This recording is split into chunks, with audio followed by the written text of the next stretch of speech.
Hello and welcome to The Print. My name is Kyra Menon. Today I am joined by Bilveer Singh, Associate Professor of Political Science at the National University of Singapore, NUS. I had the privilege of taking Professor Singh's class about Singapore's foreign policy at NUS last semester, and he has previously shared his expertise with The Print on issues relating to India's engagement with Southeast Asia. It's wonderful to speak with you again, Professor Singh. Pleasure. Pleasure is mine, Kyra. Over the past year, India and Southeast Asia have witnessed multiple high level diplomatic exchanges, including with the recent visits of the Vietnamese and Burmese presidents to New Delhi, as well as a growing security and defense cooperation through deeper strategic ties with Vietnam, as well as the expanding security engagement with Indonesia. So, at the same time, we see mounting geopolitical uncertainty between the intensification of great power competition and the ongoing conflict in West Asia, which is prompting countries across the Indo Pacific to reassess their strategic calculations and partnerships. So, against this backdrop, I'd love to begin by asking, over the past year, what do you think has been the single most important factor driving closer engagement between India and Southeast Asia? Yeah, great question, Kyra. No, I think in strategic studies, political science, you try to just pin to one thing. You're not going to capture the whole picture. I think the major factor, I think, was geopolitical and strategic alignment or realignment. But I will not take away the importance of economic factor. I will not take away the growing, for a lack of a better word, institutional momentum. But I still think I'm a realist.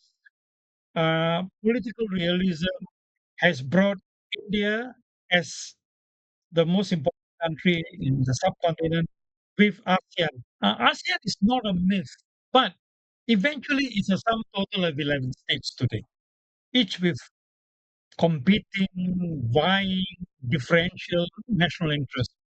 But still, the major reason why, after so many missteps and mishaps, and always saw India having many opportunities in the region. But in the last, say, 10 years or so, and especially under the BJP government, I see rising, growing, escalating strategic alignments which have actually brought India closer together, trying to realize so-called look east, act east, but because now the national interest is so clear. So this political, strategic, is economic, and primarily, I think the global Asia Pacific or Indo Pacific or Indo Asia, whatever you want to call it, is so uncertain that India thinks it will benefit her greatly if one of the greatest and most important soft powers in international politics, called ASEAN, in quote, is engaged. And I think it's moving from that direction. At the same time, I think India, having left its so-called socialist past with the end of the Cold War, yeah, it finds in ASEAN a natural partner. And don't forget, ASEAN, especially Singapore, played a very important role in bringing India into the region, of course, for our own reason or reasons, because we wanted a balance of power in the region. The Americans were delayed. We were not very sure. We know they're not going to leave, but we know they're not going to be as committed. And then there was a rising China. And I think the US uncertain behavior as it's today in the Middle East, and then the rise of China, of course, there was convergence of interest between Beijing and Southeast Asia. And I think this played a big part in bringing us together. And then finally, over and above the supply chain, what have you, don't forget we are talking of 1.4 billion people in India, not the subcontinent, just India, whereas we, Southeast Asia, the sum total is barely one third of that. So the natural asymmetries are clear. But I think the comprehensive strategic partnership, the dialogue partnership, the sectoral development have also played an important part in bringing India and Southeast Asia together whether it's ASEAN or individual countries. So all three, to me, played a very important role in accounting for. I think it's a happy situation. I'm one of those champions who wanted India to play a bigger role because I thought it was natural.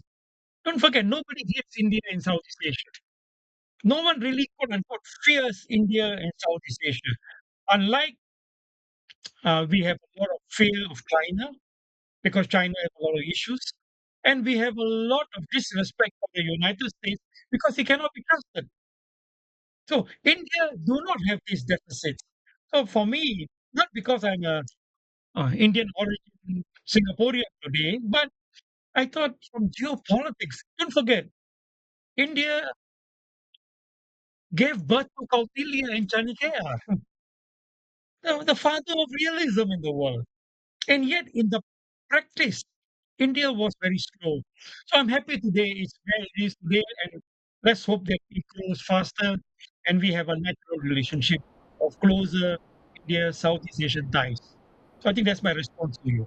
Thank you so much, Professor Singh. So, you were speaking about the geopolitical calculations of ASEAN countries, especially with the China factor. So, my Hmm. next question is, as this strategic competition between the United States and China continues to intensify, also in the region, the Indo Pacific region, where does India fit into Southeast Asian strategic thinking? And is hedging becoming harder as this strategic competition becomes more intense? I think great question again. This notion of hedging and alignment and so on and so on is so nice on paper. This is the creation of academics who prolong their career and it makes it look good.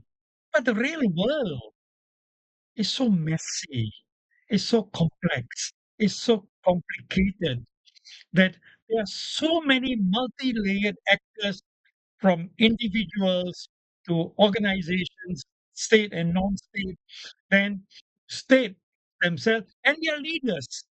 And their leaders. I mean, look at today I will consider Donald Trump, Putin, Xi Jinping, Narendra Modi, and Prabowo Subianto.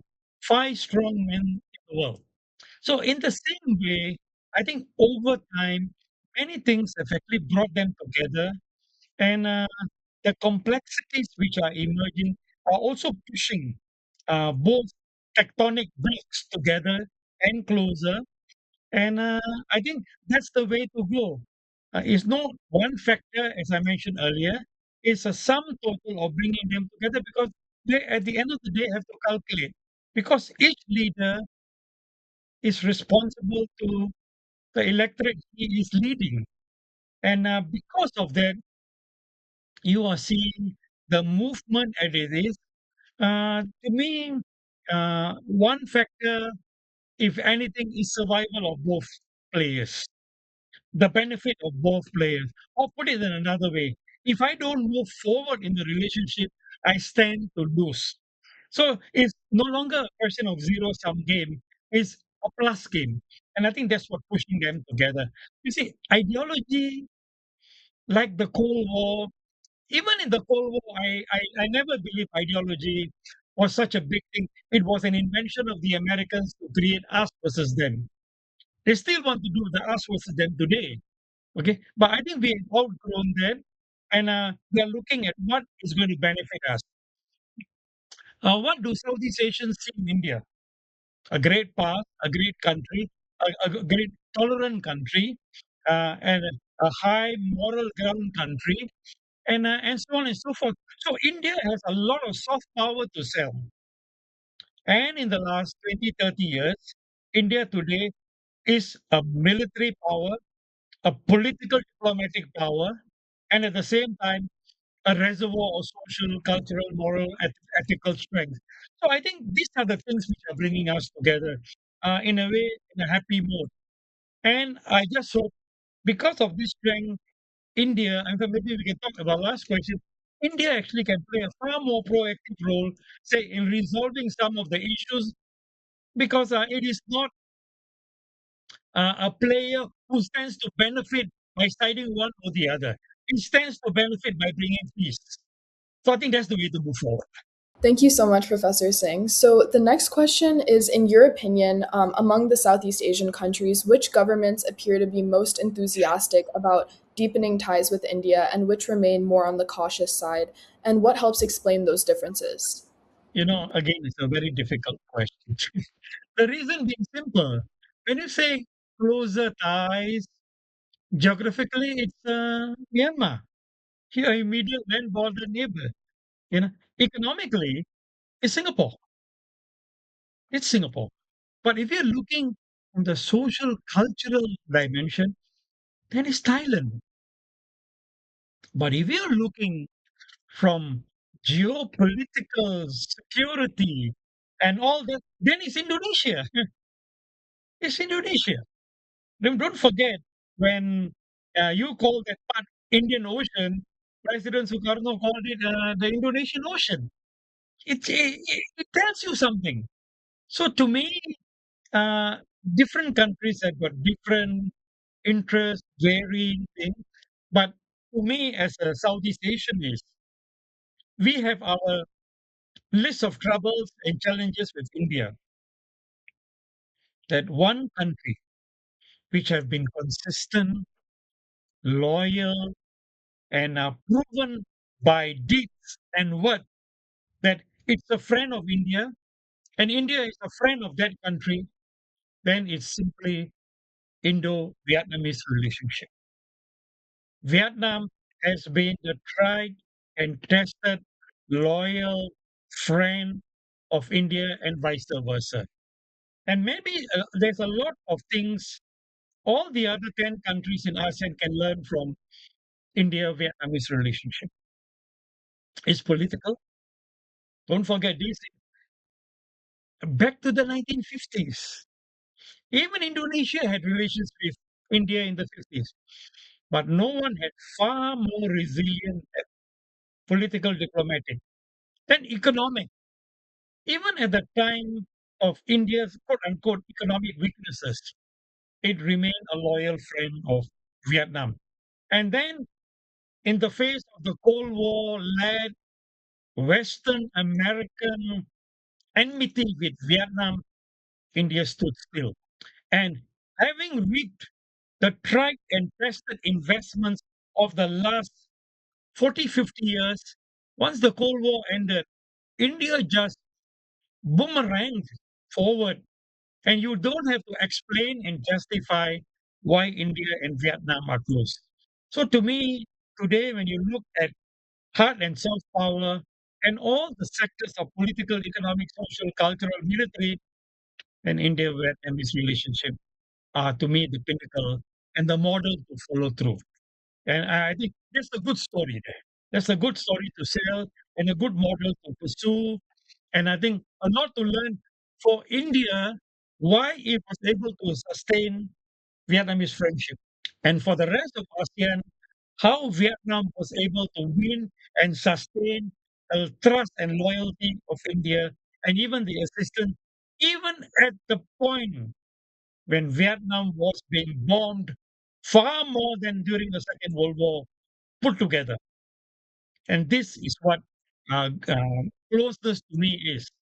So if there's one, I'm very cautious about that because of the relativity. There's one country, it is Delhi-Hanoi relationship. Thank you so much, Professor Singh. It's really interesting that the answer to these questions differ when you consider differing aspects of the diplomatic relations. And that makes me wonder, what do you see as the biggest obstacles preventing India and Southeast Asia from realizing the full potential of their relationships and partnerships?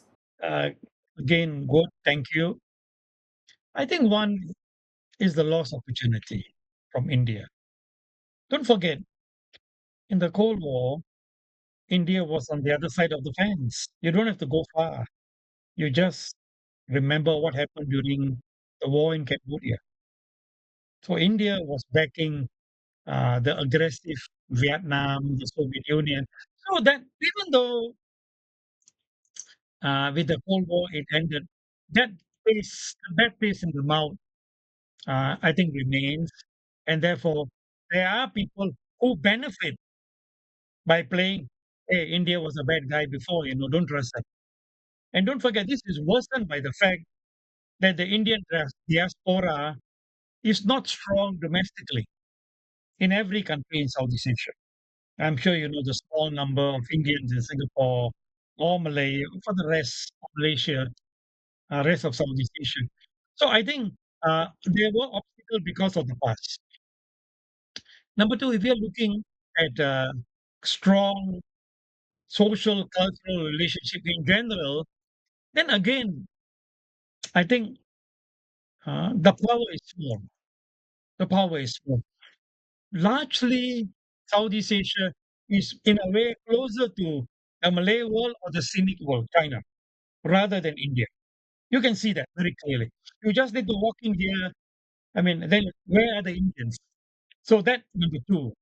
Number three, relatively speaking, I think India is still economically a weak power compared to the US and China. Still weak. For that matter, even militarily. Okay. And therefore, what we have got, maybe except for the border with Myanmar, is correct relationship. This needs to be expanded. And to me, this can be expanded by India playing a far more proactive role, able to use its political power, economic power, diplomatic power, and military power. I mean, we know India can mobilize military power, be at the China border or with Pakistan. I think Operation Sindoor showed that, right? But this have not been done in Southeast Asia positively. You need to do more. And one of the strength of India is technology, is cyber. I mean, if you look around any Indians in Southeast Asia, the first question is, "Hey, you're working for which computer company?" That's the first question, right? "Hey, are you in fintech?" So there's an image about India being strong here. So these are areas you can actually exploit. And now finally, another thing, we are all in green and clean energy and economy. India is quite strong. China is, of course, very strong. The US is very weak. So I think there is an opportunity at the lower end for India to do far more. Therefore, the synergies increases and therefore the win-win formula develops. Don't forget, we 11 Southeast Asian countries are very pragmatic. If there's one ideology, it's called pragmatism. Pragmatism. So if India is able to provide, offer beyond labor, things which I've mentioned in the political, economic, social, cultural, and even defense technology, then I think the future bodes well for India and Southeast Asia. Thank you for that insightful answer. And this brings us to our last question. So, you've expressed that you remain optimistic about future ties between India and Southeast Asia. So, looking 5 to 10 years ahead, which areas of cooperation do you see as mattering the most in shaping India Southeast Asia relations? I think economic. I think it's going to be economic. You see, in good times, you have economic ties. In bad times, you can have economic ties. Because military can be a spoiler, as we are just witnessing in the Middle East or Ukraine. Okay? Or in the case of India, you have enough experience with the Chinese and the Pakistanis. So I think economic is a win-win, full-time, 366 days a year injector of good ties. I think that's the place you need to work. People will come around regardless of your skin color, regardless of your religion, regardless of your past, and so on and so forth. As long as you see the oyster there to be shared with. So I think we need to work, India need to work, and in a way, India is in a very strong and good position. The Indian economy under the BJP has been amazing. In fact, I salute the Narendra Modi for being able to get act together. India has developed macro-wise tremendously, and yet a manifold center of excellence. And I think putting them together in a focused manner amidst all the institutional ties which we have developed with India as a dialogue and a strategic partner of ASEAN, I think the economic ties work well, and it will be a win-win, total benefit future for both sides. I actually wanted to ask you one more question because I Sure. know this is a matter which you have a very interesting reading of, and it's shifting gears a bit towards the West Asia conflict. So, how has the closure of the Strait of Hormuz impacted strategic thinking about the Strait of Malacca, which, of course, is another very critical maritime choke point? Yeah. Well, I spent a lot of my life working on that. I think one of the areas where India and Southeast Asia uh, converges is the maritime domain. When you look at the India is like a upside down cone, and it's all maritime. Of course, you have the Himalayas on the north. We are linked with you not by land but by sea. Okay, so that's one. So you are concerned about maritime security, so are we. Number one. I think what happened recently was a wake up call for all. If countries in Southeast Asia are threatened through the seaways, we will close the Straits of Malacca, the Straits of Sunda, the Straits of Lombok, the Straits of Makassar, regardless of what is it in international law. Come on, safety first. So the linkage between the closure of Hormuz and Malacca are direct. The closure of Hormuz and the conflict had an immediate knock-on effect in the Straits of Malacca because our supply chain is the same. All things flowing here, bulk of it comes from the Gulf. 20% of the global oil supplies and gas come from there. 20 to 25% of the global trade passes through Malacca. So you close there, the impact here is immediate. If the Gulf catches cold, we in Malacca catches pneumonia.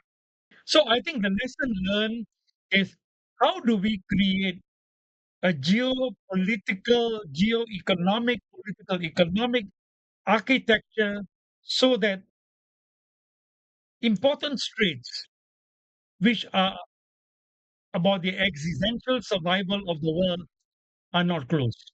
And that means you stop aggression, like what the Americans and Israelis did towards Iran. If somebody decides tomorrow to attack Indonesia, say Sumatra, like what the Americans did in the 50s and early 60s, you think the Indonesians will not close the Straits of Malacca? Come on, it must be. It's a no-brainer question. So I think the linkage is very clear. Whatever happened there can happen here, whether it's closure, whether it's toll, and so on and so forth. So the moral of the story is simple. If you want this choke point to be open, make sure you don't incentivize littoral states, riparian states to close them. So I think the linkages are very clear. The geopolitical, diplomatic bargaining power, which we in Southeast Asia have, is immense, but it doesn't come free. But at the same time, it comes from the good behavior of others who use it. If you misbehave, doesn't matter if you're a great power. Don't forget the American as a great power declining very fast. China is rising too fast. India is catching up slowly but upward too. So I think the linkage between Hormuz and Malacca is that whatever happened there can happen here. In order to prevent that, then I'm one of those who say, great, I welcome the peace agreement because, among others, I think more ships will be able to use Hormuz, but I think life will not be the same as in the past. Similarly, if someone hurts countries in Southeast Asia and we close Malacca, regardless of whichever other countries are screaming you can't, once that peace comes about, I don't think Malaysia and Indonesia will be the same again. Once bitten, twice shy. So I think your question is great. There are many iffy here, but there's a lot to learn. That the supply chain is directly linked. The geopolitical, geo-economic links are direct. And don't ever think countries which are bordering these straits are helpless. They can do many things. And China want to see this open. America don't mind closing the Straits of Malacca to hurt China. Now the question is, where is India's position here? It's good to ask. Okay, because the Chinese have something they call the Malacca dilemma. Have been with us for more than 20 years in the public domain. So my final word will be careful. Don't do what made the Iranians do in Hormuz. Don't make us do with regard to Malacca. Full stop. Professor Singh, thank you very much for your time and for your enthralling responses. It's been an absolute pleasure speaking with you, and I really appreciate your contributions to this discussion and for joining us at the print today, and wishing you a lovely day. Thank you. My pleasure. Hope to see you soon sometime.